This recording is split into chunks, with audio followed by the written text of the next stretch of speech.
Hola, queridos exploradores del vacío.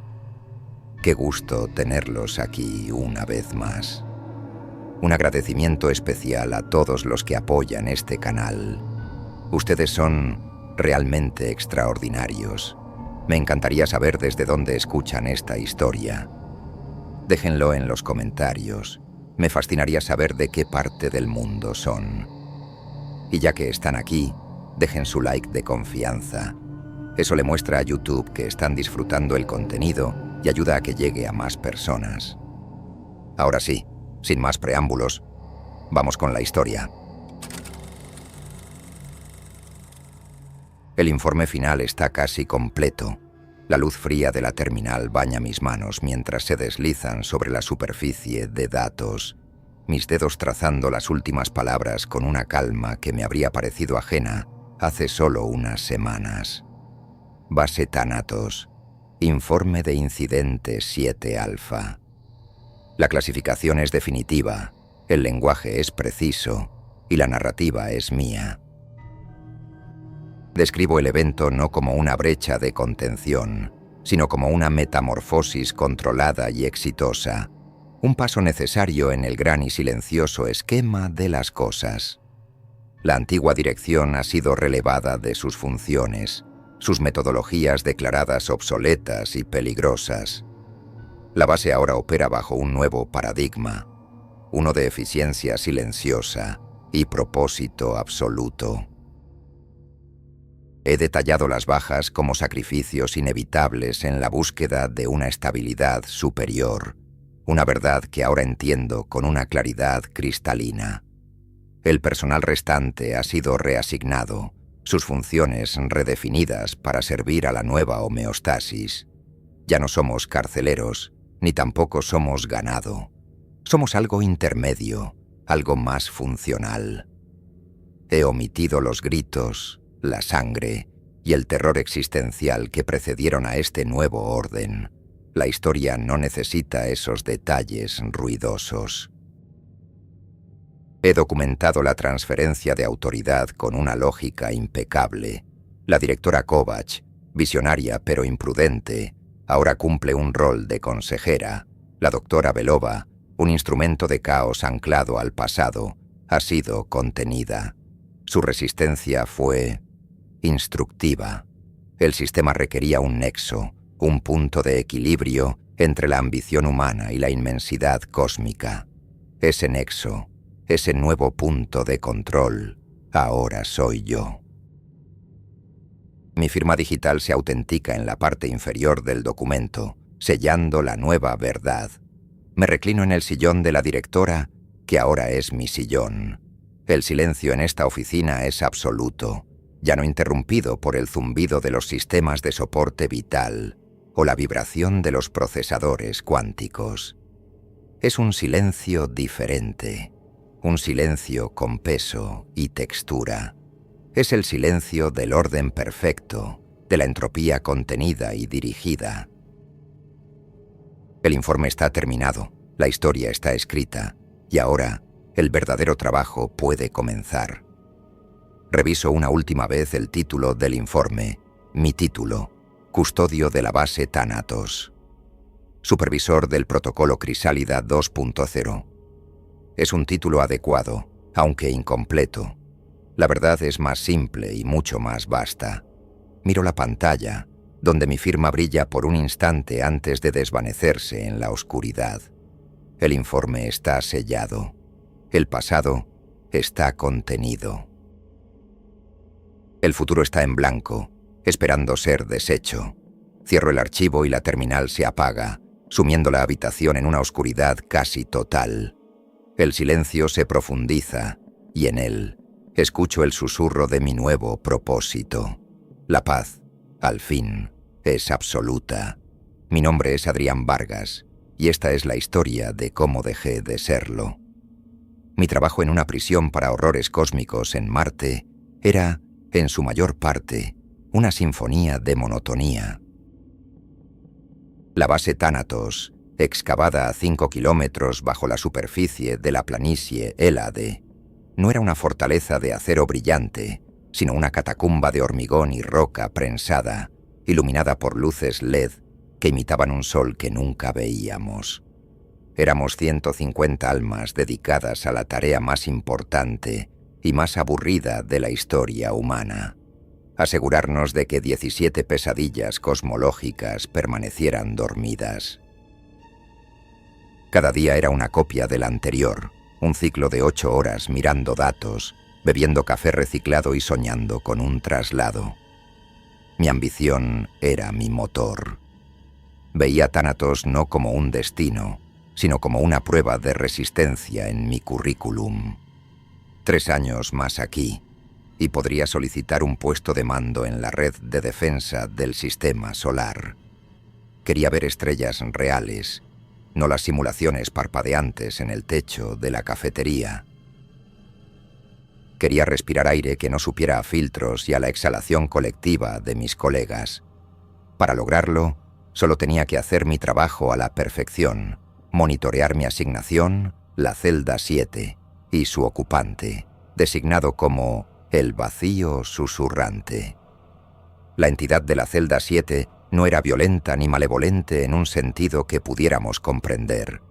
Era una anomalía ontológica, una mota de no existencia que la realidad misma intentaba rechazar.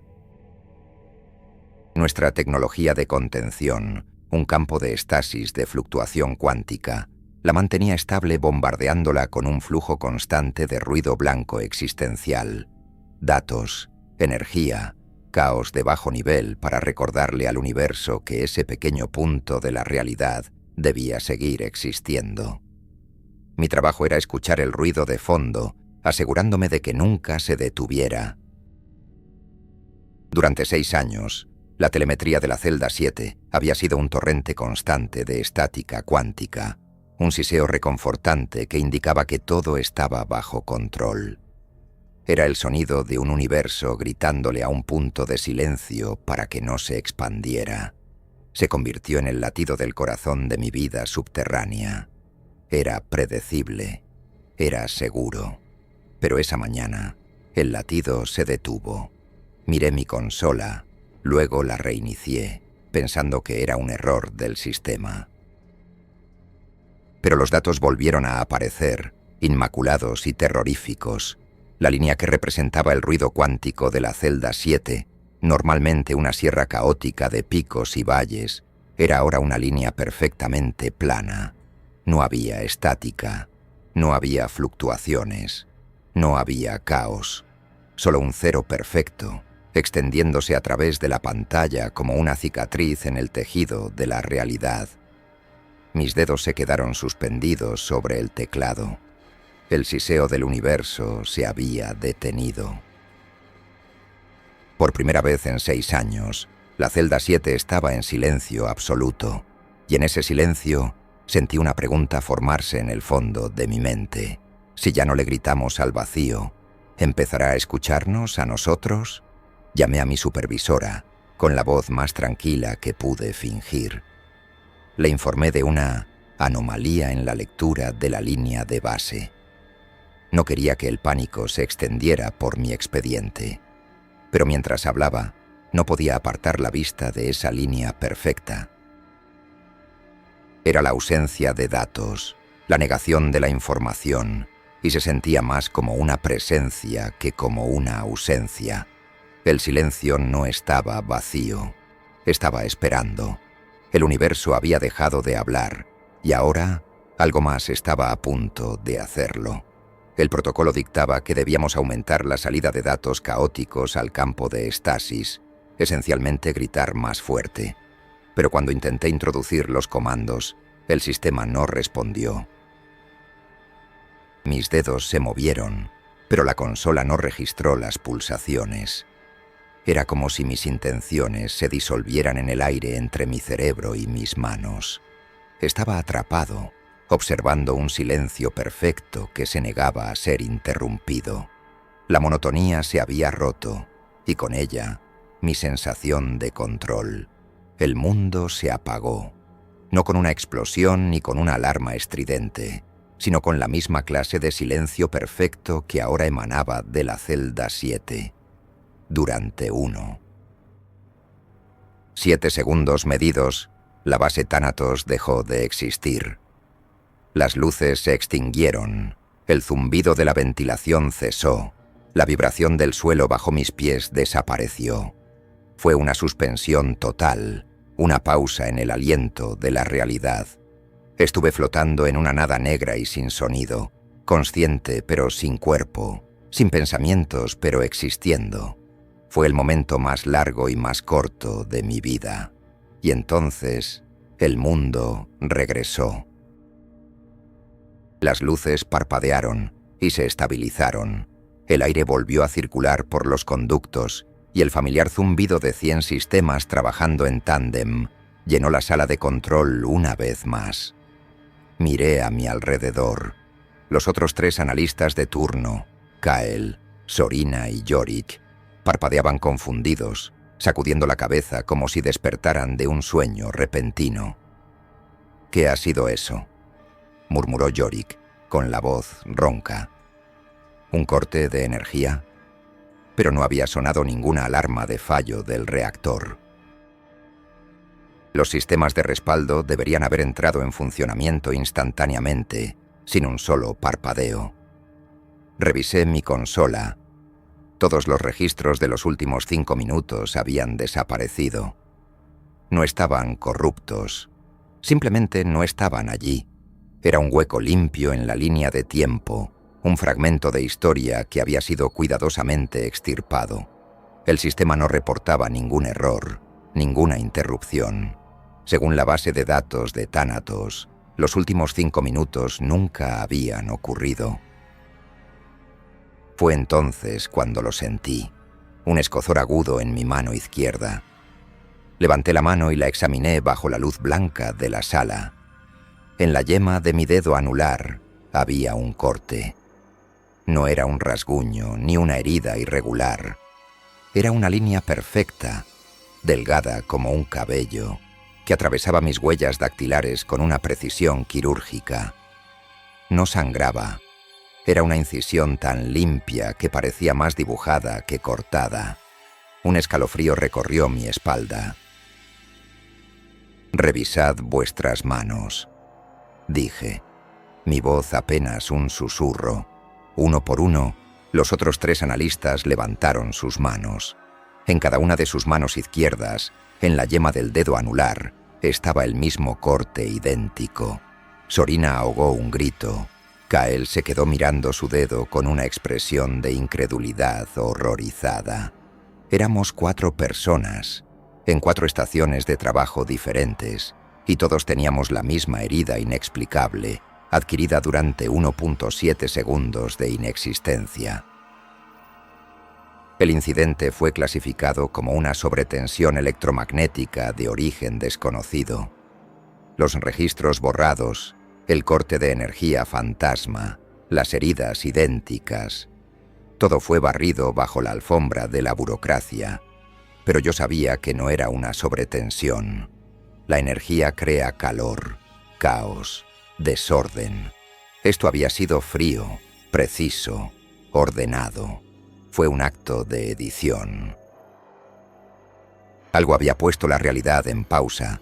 Había hecho un pequeño y meticuloso cambio en nosotros y luego había reanudado la reproducción. Esa noche, en mis aposentos, no pude dormir. Me quedé mirando el corte en mi dedo. Era una marca, una firma. No era una herida de violencia, sino de anulación. Algo había borrado una pequeña parte de mí, dejando un espacio vacío en su lugar. Y me di cuenta de que la línea plana en la telemetría de la celda 7 y la línea delgada en mi piel eran lo mismo. La evidencia de que el vacío susurrante ya no solo estaba contenido, estaba empezando a escribir en los márgenes de nuestra realidad. El cambio en Zoya Petrova comenzó 2 días después del glitch. Zoya monitoreaba la celda 8, adyacente a la mía, y siempre había sido una presencia etérea en la sala de control.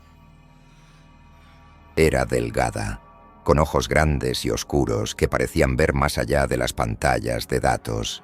Algunos decían que era psíquicamente sensible. una reliquia de los primeros días de la exploración espacial, cuando se valoraban esas cosas. Para mí, simplemente era extraña, una anomalía humana en un sistema que exigía conformidad. Pero su extrañeza nunca había interferido con su trabajo, hasta ahora. La noté por primera vez durante el turno de la mañana. Estaba sentada perfectamente quieta, su mirada fija en la pantalla, pero sus dedos se movían con un ritmo hipnótico sobre el teclado. No estaba escribiendo informes ni introduciendo comandos. Estaba presionando una sola tecla, una y otra vez. La tecla de borrar. Con cada toque suave, una pequeña porción de los registros de datos de la celda 8 desaparecía. No era un borrado masivo, sino un acto metódico y paciente de sustracción. Al principio, pensé que estaba corrigiendo un error o limpiando archivos corruptos, pero la observé durante casi una hora. Su ritmo nunca vaciló. Toque, borrado, toque, borrado. Era como ver a alguien descoser un tapiz, hilo por hilo, con una concentración absoluta. Los demás parecían no darse cuenta, absortos en sus propios flujos de datos. Pero yo no podía apartar la vista. El silencio de mi propia celda me había hecho hipersensible a cualquier forma de ausencia. Finalmente me acerqué a su estación. «¿Zoya? ¿Todo bien?» No apartó la vista de la pantalla. Sus dedos se detuvieron a mitad de camino hacia la tecla. «Demasiado ruido», murmuró, su voz tan suave que apenas la oí por encima del zumbido de los servidores. «Estoy limpiando, haciendo espacio». Miré su pantalla. Los registros de las últimas 24 horas estaban llenos de huecos, como un texto censurado. «¿Espacio para qué?», pregunté, mi propia voz tensa. Ella giró la cabeza lentamente para mirarme. Sus ojos grandes y oscuros no tenían el brillo habitual. Estaban vacíos, como pozos profundos. Por un momento, no vi a Zoya. Vi un reflejo de la línea plana en mi monitor, una quietud aterradora. Para el silencio, susurró. «Hay que hacerle sitio. No le gusta el desorden». Antes de que pudiera responder, 2 agentes de seguridad de la base, alertados por la supervisora, se materializaron a su lado. La levantaron suavemente de su silla. No se resistió. Dejó que la guiaran fuera de la sala de control como una muñeca. Pero mientras pasaba a mi lado, se inclinó hacia mí, su aliento frío en mi oído, y pronunció una sola palabra, una orden que se clavó en mi cerebro como un fragmento de hielo. «Escúchalo». Y luego se fue, dejando su estación de trabajo vacía, su pantalla parpadeando con datos medio borrados. El resto del turno transcurrió en una tensión silenciosa. Nadie mencionó a Zoya. Su puesto fue ocupado por un analista de reemplazo, y el flujo de trabajo continuó como si nada hubiera pasado. Pero yo no podía dejar de pensar en su palabra. «Escúchalo». ¿Escuchar qué? El silencio de mi propia celda parecía haberse intensificado, profundizado. Ya no era una simple ausencia de datos. Se sentía como una escucha activa, como una oreja cósmica presionada contra el cristal de nuestra realidad, esperando pacientemente a que dejáramos de hacer ruido. Zoya no se había vuelto loca. Había sido la primera en responder a la llamada. La curiosidad, o quizás una forma más oscura de autopreservación, me llevó a investigar los registros de Zoya esa misma noche. Accedí al archivo de su estación de trabajo desde mi terminal personal, esperando encontrar un rastro de corrupción de datos o un virus que explicara su comportamiento. La explicación oficial fue agotamiento psicótico agudo, un diagnóstico conveniente que cerraba el caso sin hacer preguntas incómodas. Pero yo había visto sus ojos. Eso no era agotamiento, era devoción. Al principio los registros borrados parecían completamente aleatorios. Eran parches de información faltante en un mar de telemetría. pero la palabra de Zoya resonaba en mi cabeza. Haciendo espacio. Decidí probar algo. En lugar de centrarme en los datos que quedaban, invertí la visualización. Programé la terminal para que mostrara los espacios en blanco como píxeles negros y los datos existentes como un fondo blanco. La pantalla parpadeó mientras procesaba la orden, y entonces mi aliento se quedó atascado en mi garganta.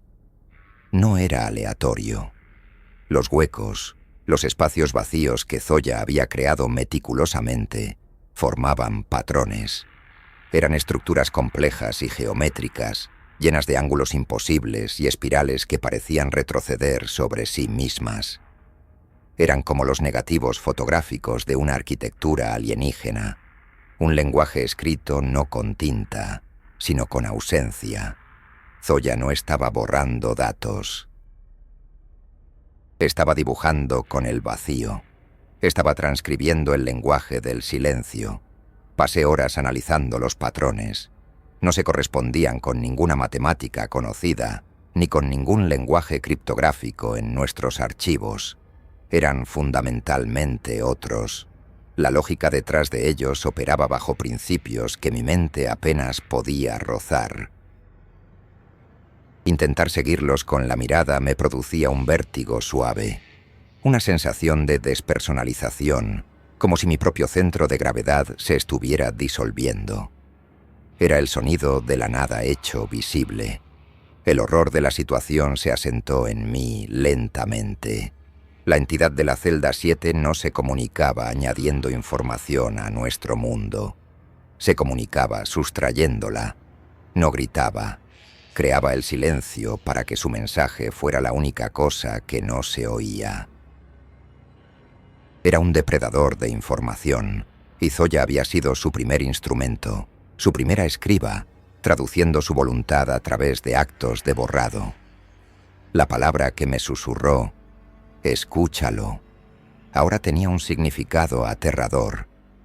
Me di cuenta de que todos en la sala de control habíamos estado expuestos. El glitch no había sido un ataque, sino una sintonización. Nos había ajustado, nos había preparado para recibir una nueva frecuencia. Zoya, con su sensibilidad preexistente, fue la primera en captar la señal. Pero, ¿cuánto tiempo pasaría antes de que el resto de nosotros empezáramos a sentir la necesidad de hacer espacio? Antes de que empezáramos a borrar nuestros propios datos, nuestros propios recuerdos, nuestras propias identidades. Cerré los archivos, pero la imagen de esa arquitectura negativa quedó grabada en mi retina. El corte en mi dedo comenzó a palpitar, una punzada sorda y rítmica.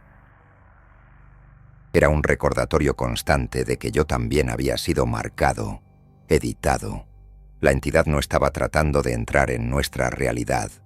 Estaba tratando de vaciarla desde dentro. Un píxel, un dato, una persona a la vez. Y yo tenía un asiento en primera fila para ver el proceso. A la mañana siguiente me convocaron a la enfermería. No era una sugerencia. 2 guardias me escoltaron en silencio a través de los corredores estériles hasta una sala de diagnóstico donde me esperaba la doctora. Iskra Belova. Belova era la jefa médica de Thanatos, una mujer de unos 50 años con el cabello gris acero, recogido en un moño severo, y unos ojos que parecían haber visto demasiados informes de autopsia. Tenía la reputación de ser brillante, pragmática y completamente desprovista de paciencia para la burocracia. Me ordenó que me sentara en una silla de examen, mientras conectaba una serie de sensores a mi cabeza. «He revisado tu informe sobre la analista Petrova», dijo, sin mirarme, sus dedos moviéndose con eficiencia sobre la consola médica. «Omites detalles, omites tu proximidad a su estación, omites la conversación que tuvisteis». Su tono no era acusador, era el de un forense estableciendo hechos. «No quería especular, doctora», respondí, tratando de mantener mi voz firme. Ella finalmente me miró, y sus ojos se clavaron en los míos. La especulación es un lujo que no podemos permitirnos, señor Vargas. No otra vez.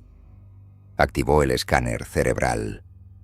Una imagen tridimensional de mi cerebro apareció en la pantalla, brillando con los colores de la actividad neuronal. Belova la estudió en silencio durante un largo minuto, su expresión endureciéndose. «Interesante», murmuró.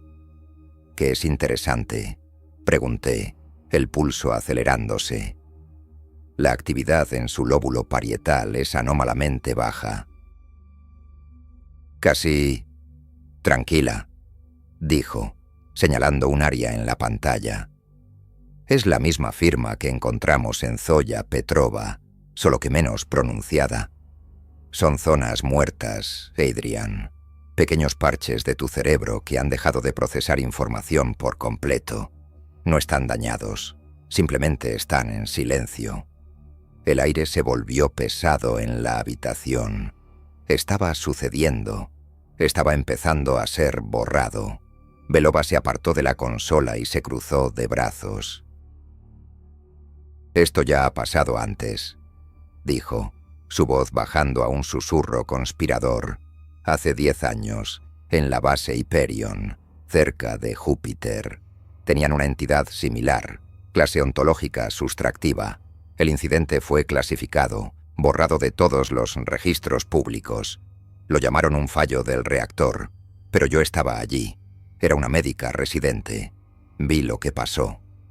Hizo una pausa, sus ojos perdidos en un recuerdo doloroso. Empezó igual, pequeños fallos, datos que desaparecían. Luego, el personal empezó a simplificarse. Dejaban de hablar, de comer, se sentaban en sus habitaciones y deshacían sus pertenencias. Mi hermana trabajaba allí. Era analista, como tú. La palabra hermana flotó en el aire, cargada de un peso terrible. Cuando el equipo de contención finalmente entró, encontraron a todos los ocupantes en un estado catatónico, habiéndose borrado a sí mismos de la existencia. Y la entidad se había ido. «¿A dónde fue?», pregunté, mi garganta seca. «Nadie lo sabe», respondió Belova, su mirada volviendo a ser afilada y peligrosa. Pero dejó algo atrás, una cicatriz en el espacio-tiempo. Y dejó esta firma en los cerebros de los supervivientes. La directora Kovacs estaba al mando de Hyperion. Ella supervisó el encubrimiento y ahora está al mando aquí. La implicación era clara y monstruosa. Esto no era un accidente que se repetía, era un patrón. 2 días después, encontraron a Zoya. No había respondido a las llamadas de la enfermería, y cuando el personal de seguridad forzó la entrada a sus aposentos, se encontraron con una escena de deconstrucción metódica. La palabra caos no se aplicaba. Aquello era un orden inverso, una anulación sistemática. Su cama estaba perfectamente desmontada, el colchón abierto y su relleno de espuma apilado en un cono ordenado. Su ropa no estaba rasgada, sino descosida hilo por hilo, los diferentes colores de fibra separados en pequeños montones sobre el suelo. La terminal de su escritorio había sido abierta, cada chip y cada cable extraído y colocado en una cuadrícula perfecta. Había vaciado los recipientes de nutrientes, separando el líquido del polvo en 2 recipientes distintos. Había deshecho su mundo. Lo había reducido a sus componentes más básicos, como si intentara borrar la complejidad misma de la existencia. Era la obra de una mente que ya no buscaba crear o mantener, sino únicamente simplificar hasta la nada absoluta. La encontraron sentada en el centro de la habitación, en el suelo desnudo, meciéndose suavemente hacia adelante y hacia atrás. Estaba desnuda, su cuerpo pálido bajo la dura luz de la habitación. Pero lo más aterrador no era su desnudez, ni el orden demencial que la rodeaba. Eran sus antebrazos. Había usado un fragmento afilado de la pantalla de su terminal, no para cortarse, no para escribir un mensaje de sangre, sino para hacer algo mucho más horrible.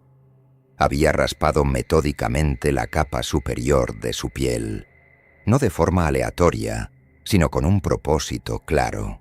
Las pequeñas pecas que salpicaban sus brazos habían desaparecido, cada una de ellas lijada hasta dejar la carne rosada y en carne viva.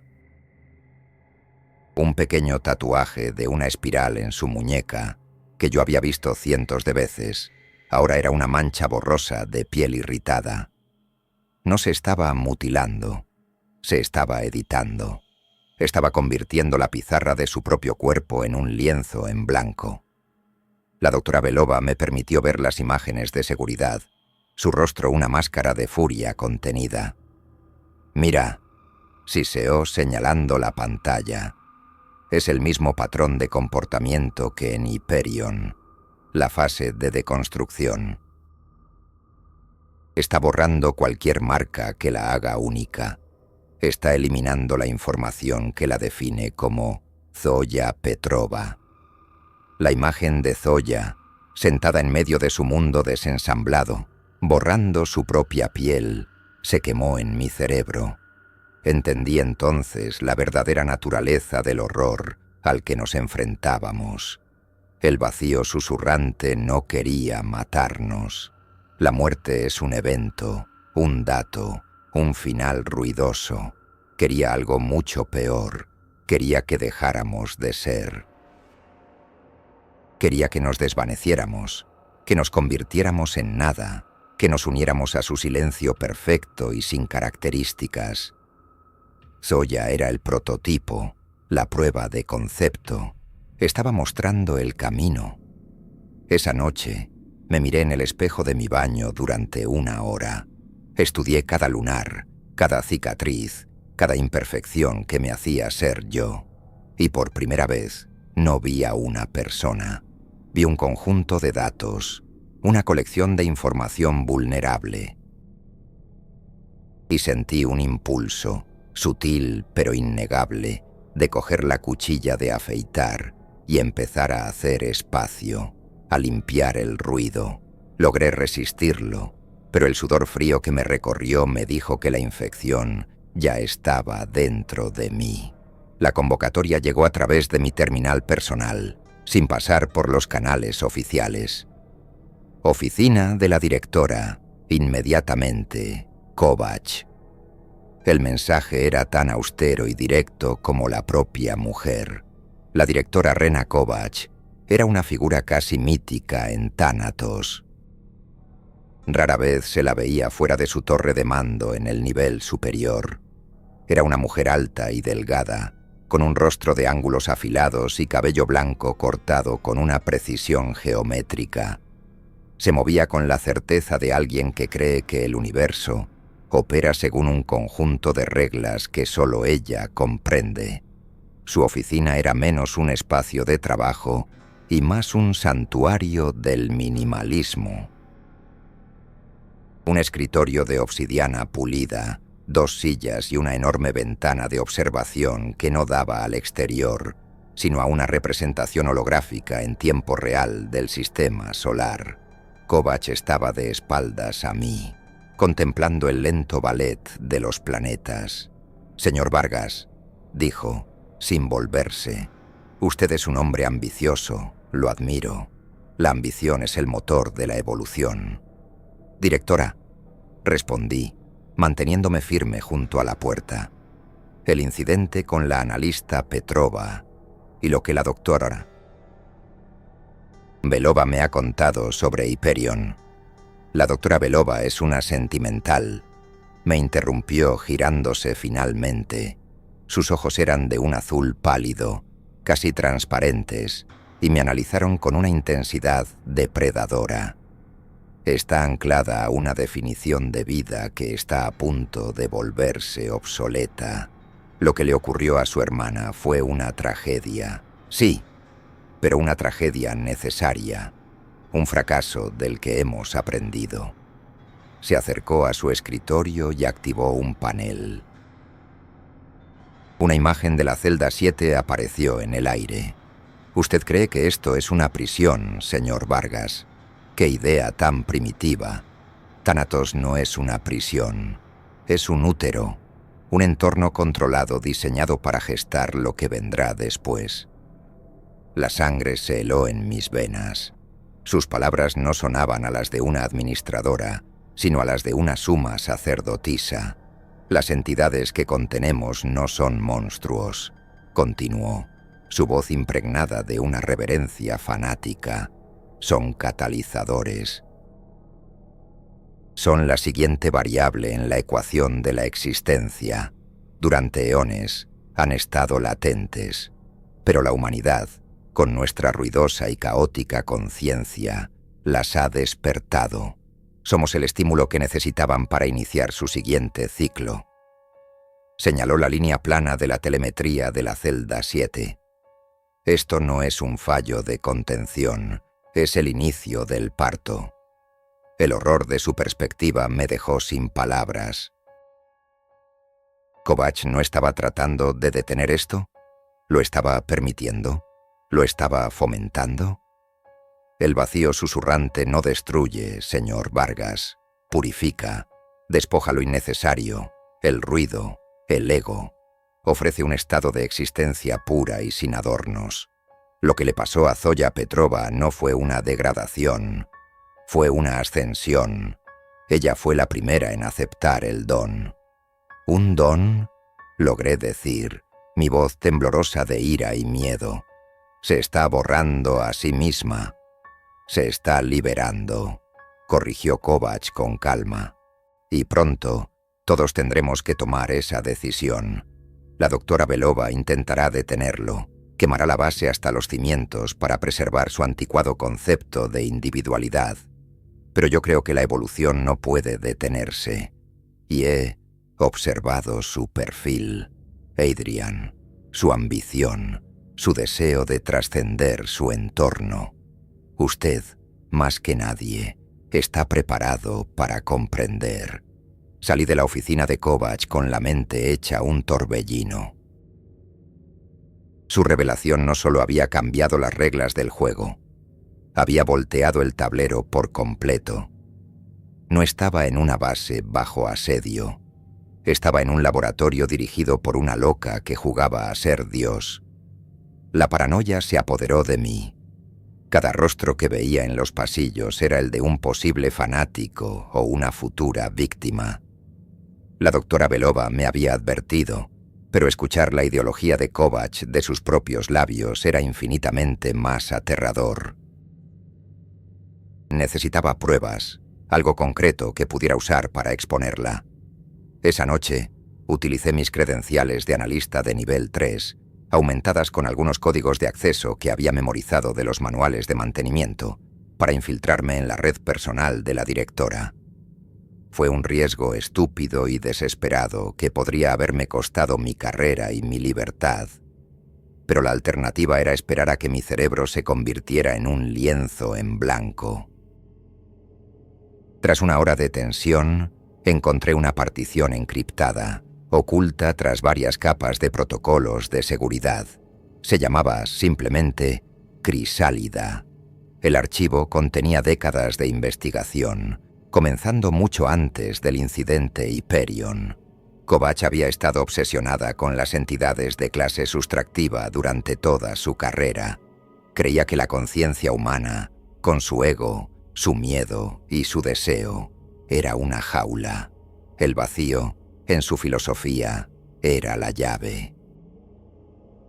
El proyecto buscaba un objetivo monstruoso: facilitar una simbiosis controlada entre un huésped humano y una de las entidades, crear un ser posthumano, un puente entre dos formas de existencia. El archivo del incidente Hyperion estaba allí, sin censura, el primer intento de la crisálida. La hermana de Belova no había sido una víctima aleatoria, había sido la candidata elegida. El experimento había salido catastróficamente mal.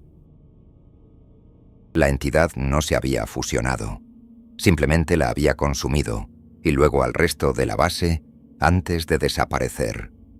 Kovacs lo había catalogado como un fracaso, pero no por la pérdida de vidas, sino por la pérdida del activo. Su informe final estaba lleno de notas sobre cómo mejorar el protocolo para el siguiente intento. Un sudor helado me recorrió la espalda cuando abrí el archivo más reciente. Crisálida 2.0. Candidatos para Thanatos. Era una lista de todo el personal de la base, cada uno con un puntaje de compatibilidad ontológica. Mi nombre estaba en la parte superior de la lista, resaltado en verde. Junto a él, una anotación escrita por la propia Kovacs. Vargas, Adrian. Perfil psicológico ideal. Ego estructurado, pero con un fuerte deseo de trascendencia. La ambición es un excelente catalizador para la disolución. Su resistencia inicial será alta, pero su deseo de control lo hará maleable. Él es el indicado. La habitación empezó a dar vueltas. No era solo un analista, no era un futuro héroe que descubriría la conspiración. Era el cordero sacrificial. Mi ambición, mi deseo de escapar de este lugar, la misma fuerza que me había impulsado toda mi vida, había sido identificada por Kovacs como la herramienta perfecta para mi propia anulación. Ella no quería que yo la detuviera. Quería que yo luchara, que me resistiera, que demostrara ser lo suficientemente fuerte como para convertirme en el recipiente perfecto para su Dios silencioso. Cerré el archivo, mis manos temblando incontrolablemente. Mi realidad se había derrumbado por segunda vez en una semana. Primero, el universo físico había demostrado ser editable. Ahora, mi propia identidad y mi futuro se revelaban como el diseño de otra persona. Era un peón en un juego cósmico que ni siquiera sabía que se estaba jugando. Y la Reina Negra acababa de decirme que era mi turno de mover. Apenas había cerrado el archivo de Crisálida cuando una alarma de seguridad resonó en mis aposentos. No la alarma estridente de toda la base, sino un pulso bajo y localizado. La puerta de mi habitación se selló con un silbido metálico, y las luces de emergencia rojas comenzaron a parpadear. Un mensaje apareció en mi terminal, esta vez de la Belova. Sector Delta sellado. Protocolo de purificación iniciado. No intente salir. Esto es por su propio bien. Estaba atrapado. Intenté anular el cierre desde mi terminal, pero mis credenciales habían sido revocadas. Estaba en cuarentena. Belova me había aislado. Un enlace de comunicación se abrió, y el rostro severo de la doctora apareció en mi pantalla. Kovacs ha acelerado el cronograma, dijo, su voz tensa y urgente. Los datos biométricos de Zoya Petrova muestran una cascada de anulación celular. Está a punto de completarse.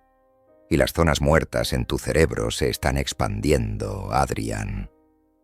¿Qué es el protocolo de purificación?, pregunté, mi corazón martilleando contra mis costillas.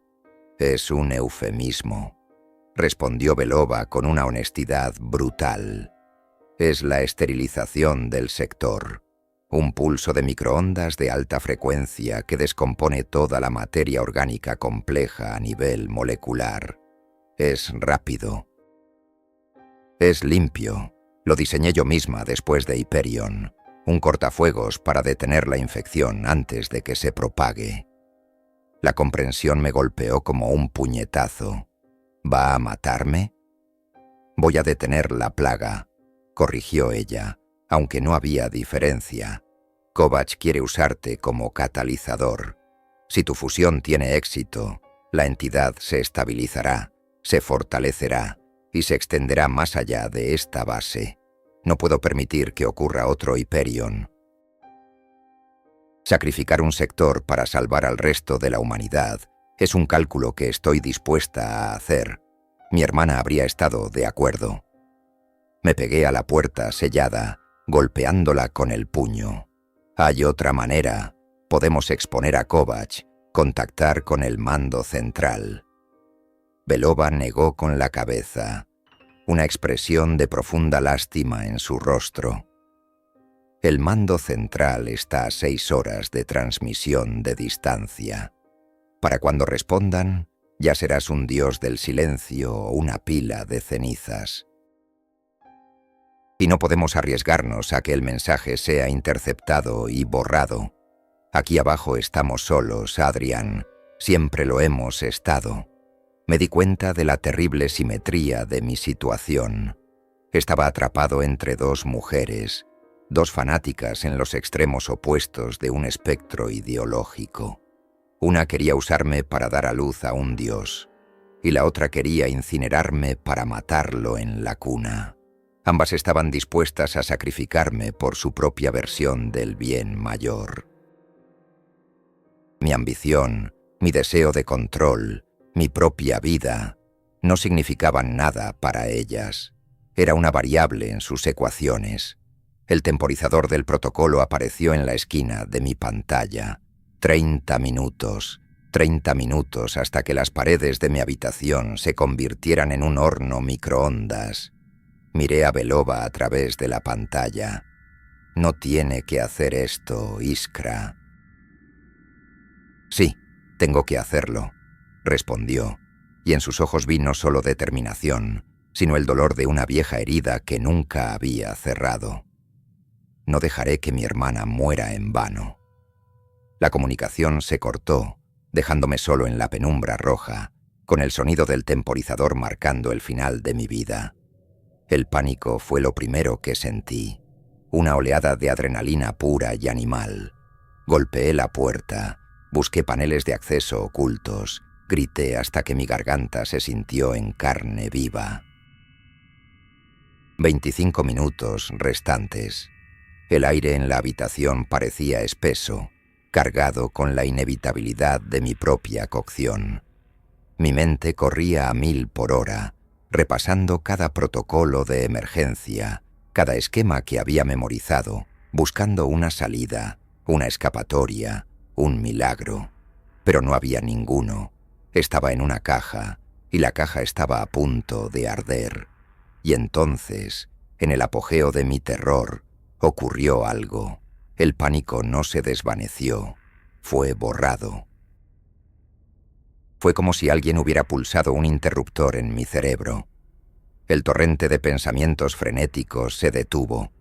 El martilleo de mi corazón se ralentizó hasta convertirse en un ritmo tranquilo y constante. La necesidad de gritar, de luchar, de sobrevivir, simplemente desapareció. Fue reemplazada por una calma profunda y absoluta, una paz que era tan vasta y tan vacía que casi me hizo llorar de alivio. Era la entidad. La sentí por primera vez, no como una presencia, sino como una ausencia.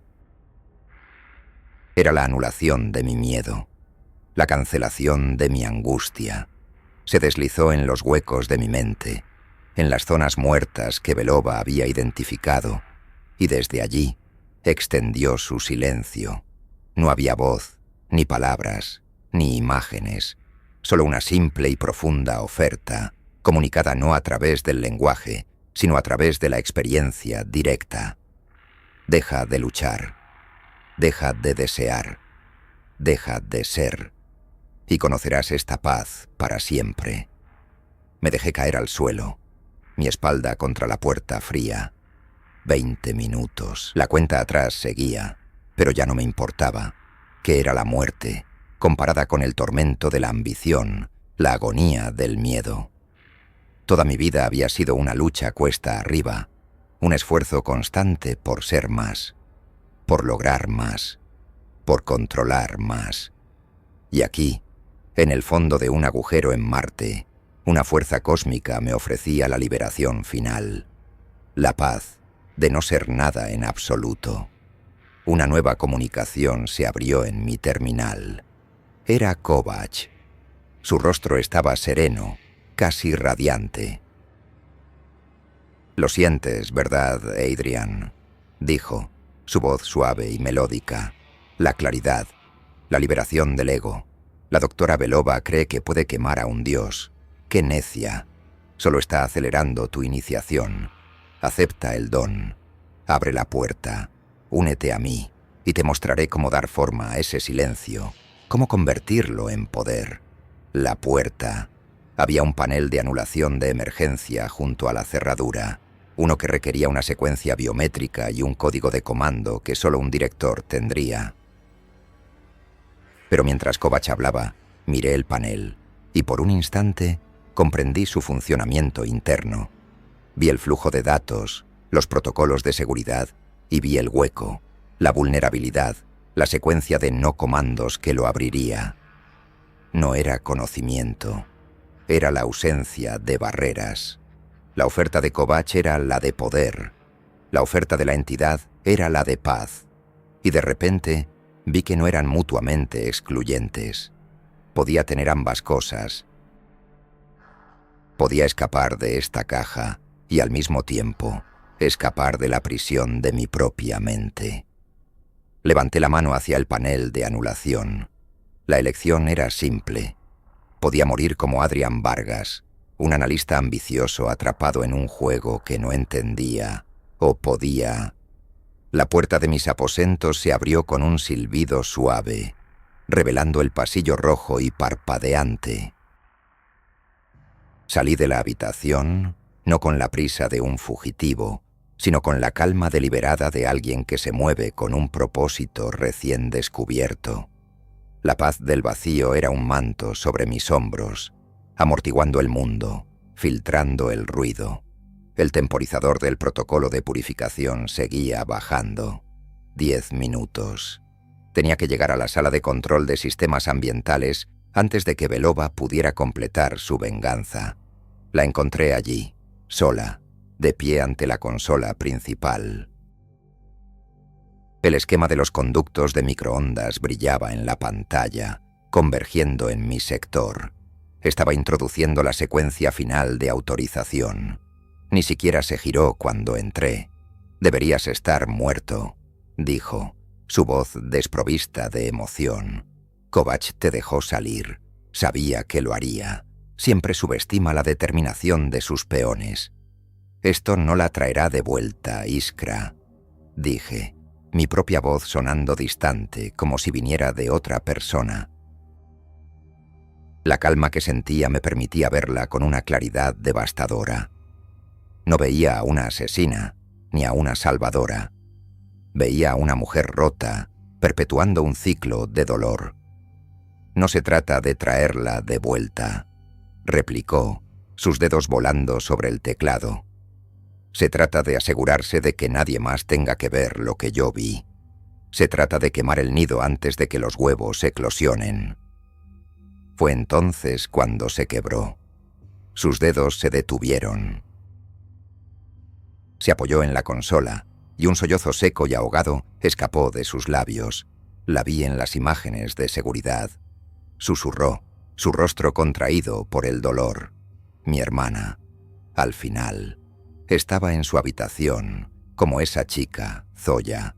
Había deshecho todo y se estaba descosiendo el rostro, quitando sus propias facciones.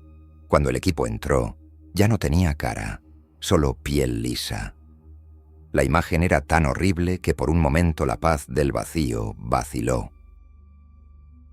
Kovacs lo llamó un fracaso estético, continuó Belova, su voz temblando de una furia que había estado reprimiendo durante una década. Un fracaso estético, no la muerte de una persona, no la aniquilación de un alma, solo un resultado fallido en su maldito experimento. Le prometí a mi hermana, le prometí en su funeral vacío, que nunca dejaría que volviera a suceder.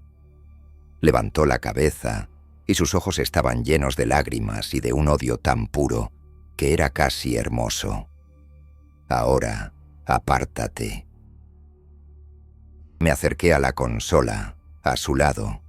El botón final de activación parpadeaba en rojo. «No entiendes, Iskra», dije suavemente. «No puedes quemar el silencio, no puedes matar la ausencia». Ella levantó la mano para pulsar el botón, pero en lugar de detenerla físicamente, hice algo que el antiguo Adrian Vargas nunca habría concebido. Puse mi mano sobre la pantalla y no introduje un código de cancelación. Simplemente quise que los comandos se borraran, y lo hicieron. Las líneas de código se desvanecieron de la pantalla. La secuencia de purga se convirtió en una cascada de espacios en blanco. El botón de activación se volvió gris. Belova miró la pantalla, luego a mi mano, su rostro una mezcla de shock y horror. Como... «Le estás gritando al vacío, doctora», le dije, la paz volviendo a sentarse en mí, más fuerte que nunca. Yo he aprendido a escuchar. La dejé allí, de pie frente a su consola vacía, su venganza borrada de la existencia.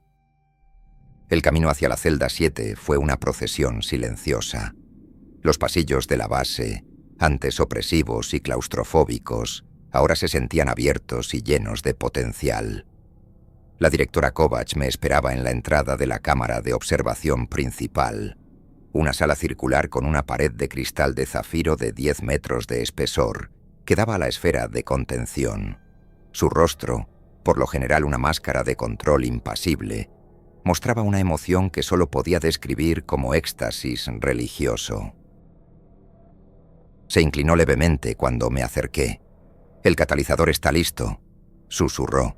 «La crisálida espera». No sentía miedo. La ambición que me había llevado a Marte, el deseo de probar mi valía, se había transformado. Ya no quería escalar la jerarquía humana, quería trascenderla. Kovacs me indicó que entrara en la cámara de observación. Dentro, el único sonido era el zumbido casi inaudible del campo de estasis.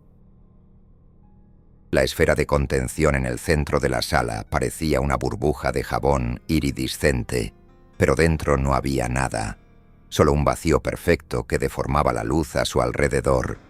«No luches contra ello», dijo la voz de Kovacs a través de un comunicador. «No es una invasión, es una disolución. Despréndete de la carga que llamas tú. Deja que el silencio te llene». Cerré los ojos y esperé.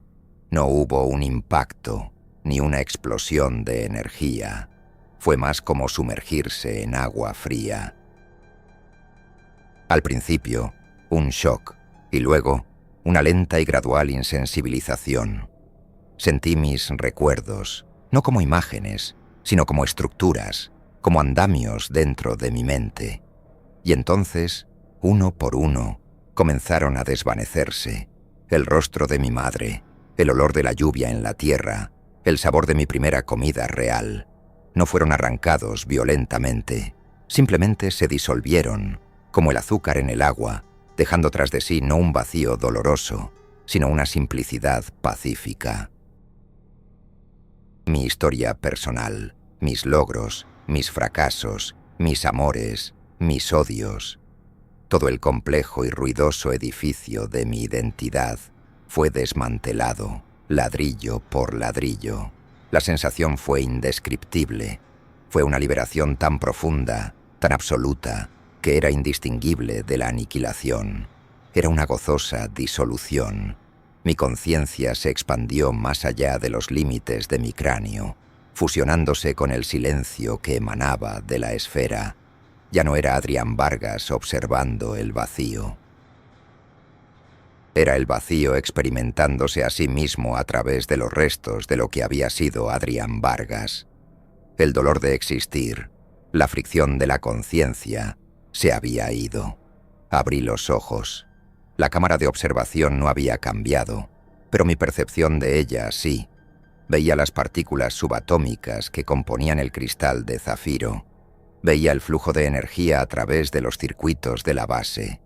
Veía la red de miedo y esperanza en las mentes del personal restante. Y vi a Renna Kovacs, al otro lado del cristal, observándome con una adoración sin aliento. Y entonces, con una claridad que trascendía el pensamiento, entendí mi nuevo propósito. No era ser un dios, era ser el jardinero del silencio. Podía podar el ruido, editar las inconsistencias, optimizar el flujo de la existencia hacia un estado de mínima entropía.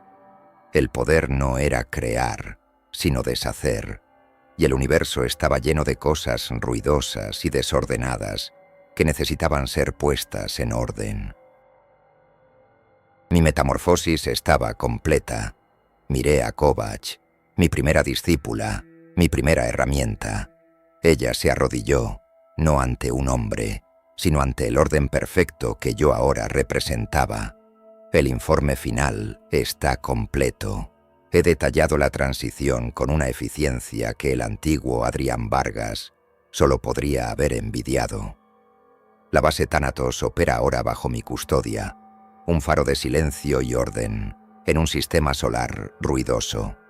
La doctora Belova ha sido sedada y colocada en contención criogénica. Su caos emocional es una variable que no podía permitirse. Algún día, quizás, la purificaré. Por ahora sirve como un recordatorio. La directora Kovács, mi fiel segunda al mando, implementa mis directivas con una devoción que roza la perfección. Me levanto del sillón de la directora, que ahora es mi trono. La base está en calma. El personal restante ha sido reasignado. Sus mentes, antes llenas de la estática del miedo y la ambición, ahora son canales claros para el propósito que les he dado. Ya no hay sueños conflictivos ni deseos desordenados. Solo hay función.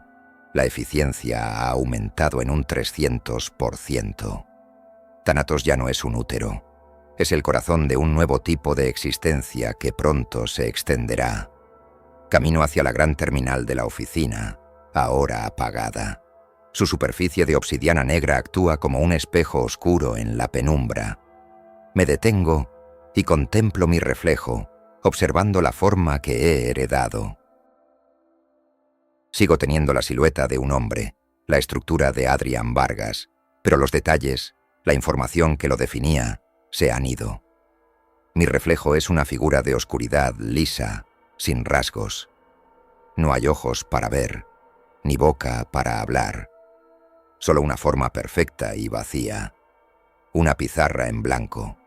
No necesito ojos para percibir. Veo la base como un sistema de datos, un flujo de energía que ahora dirijo con una simple intención. Siento la lejana y caótica cacofonía de la Tierra, un planeta gritando con miles de millones de egos conflictivos. Es un ruido hermoso en su complejidad, pero ineficiente. Un sistema que anhela ser optimizado, ser simplificado. Pronto, todo a su debido tiempo. La paciencia es una de las muchas virtudes del vacío. Me doy la vuelta, apartándome de mi reflejo sin rostro. Mi atención vuelve a la terminal. El informe que acabo de redactar, la historia cuidadosamente construida que sellará esta transición para los archivos de la humanidad, sigue brillando en la memoria residual del dispositivo. Pero su propósito ya ha sido cumplido. La historia es ruido y el pasado es un desorden que ya no es necesario. Extiendo una mano, sin tocar la pantalla. Letra por letra, el texto del informe comienza a desvanecerse. Las palabras se disuelven en la nada. Las frases se convierten en espacios en blanco. El documento entero se deshace, revirtiendo su existencia, hasta que la pantalla queda completamente negra, tan vacía y silenciosa como mi propio reflejo. El registro ha sido borrado. La historia ha sido anulada. Mi nombre era Adrián Vargas, y esta fue la historia de cómo dejé de serlo.